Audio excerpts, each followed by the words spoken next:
السلام علیکم ورحمۃ اللہ وبرکاتہ۔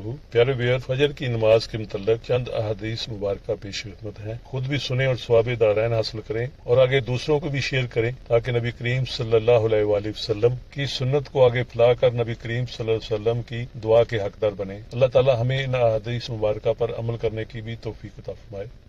رحمت عالم صلی اللہ علیہ وآلہ وسلم نے ارشاد فرمایا، جو شخص فجر کی نماز پڑھتا ہے وہ اللہ کی ذمہ داری میں آ جاتا ہے۔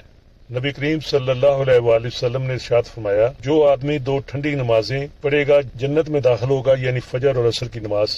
رسول اللہ صلی اللہ علیہ وآلہ وسلم نے ارشاد فرمایا، وہ شخص ہرگز جہنم میں داخل نہیں ہوگا جس نے سورج نکلنے سے پہلے اور سورج غروب ہونے سے پہلے نماز پڑھی، یعنی فجر اور عصر کی نماز۔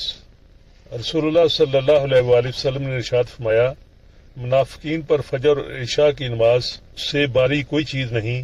اگر ان کو ان دونوں نمازوں کا ثواب کا پتہ چل جاتا تو ان کو اپنے آپ کو گھسیٹ کر بھی لانا پڑتا تو یہ نماز پڑھنے آتے۔ رسول اللہ صلی اللہ علیہ وآلہ وسلم نے ارشاد فرمایا، جو شخص عشاء کی نماز باجماعت پڑھے گویا اس نے آدھی رات کی عبادت کی، اور جس نے فجر کی نماز باجماعت پڑھی گویا اس نے ساری رات کی عبادت کی۔ رسول اللہ صلی اللہ علیہ وآلہ وسلم نے ارشاد فرمایا کہ رات اور دن کے فرشتے باری باری آتے ہیں اور فجر اور عصر کی نماز میں جمع ہو جاتے ہیں۔ پھر اللہ رب العزت کے پاس جاتے ہیں تو اللہ ان سے پوچھتے ہیں کہ میرے بندے کیا کر رہے تھے؟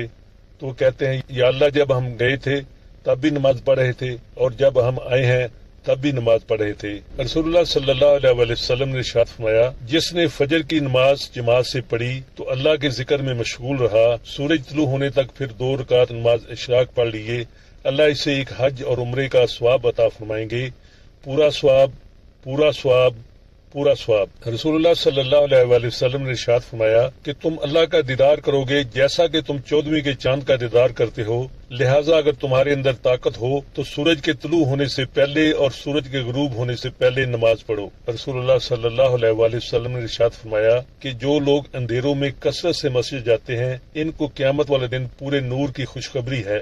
اور رسول اللہ صلی اللہ علیہ وآلہ وسلم نے ارشاد فرمایا، فجر کی 2 رکعت پوری دنیا اور جو کچھ دنیا میں ہے ان سب سے زیادہ قیمتی ہے۔ سبحان اللہ۔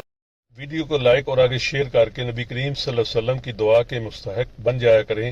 نبی کریم صلی اللہ علیہ وسلم نے فرمایا، اللہ تعالیٰ اس پر رحم فرمائے گا جو میری سنت کو سنے گا اور آگے پھیلائے گا۔ اور چینل کو بھی سبسکرائب کر لیں تاکہ احادیث مبارکہ کی ویڈیو آپ کو ملتی رہیں اور آپ کے لیے ثواب کا باعث بنتی رہیں۔ جزاک اللہ خیر۔